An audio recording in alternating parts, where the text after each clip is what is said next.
Quello che noi imputiamo al ministro Toninelli è quello di di allungare il brodo con tutti i mezzi e gli strumenti in suo possesso. Passato il clamore del disastro sfiorato sul canale della Giudecca, passati scontri, dibattiti e manifestazioni, il tema grandi navi a Venezia sembra tornare gradualmente in quel cono d'ombra dal quale da anni riemerge sporadicamente per essere poi riaccantonato fino alla prossima polemica.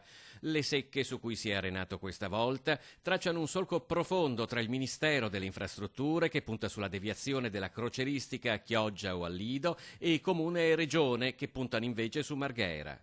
Il ministro Toninelli è al governo da un anno, il dossier delle grandi navi è sulla sua scrivania dal primo giorno in cui si è insediato e fisicamente li ho anche visti girare. Erano 2 paginette, come ha detto lui, per quello che riguarda Marghera. No, sono faldoni, ma guardate che sono tutta la documentazione relativa alle grandi navi che è stata trasmessa al Ministero per il comitatone, è online. E non sono 2 paginette, perché se uno si collega online anche dal sito del porto scarica, non so se sono tra le 300 e le 400 pagine. E proprio attenendosi a quella documentazione, De Berti vorrebbe che si procedesse confrontandosi in ambito istituzionale, attraverso quel comitatone di cui da Venezia si chiede a gran voce la convocazione al ministro.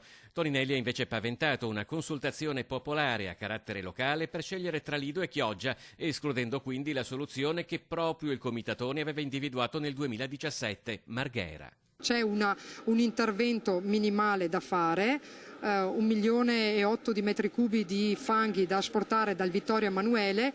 Per il ministro sono un problema, ma mi parlano di asportare 7 milioni di metri cubi da Chioggia e fino a prova contraria Chioggia è in laguna.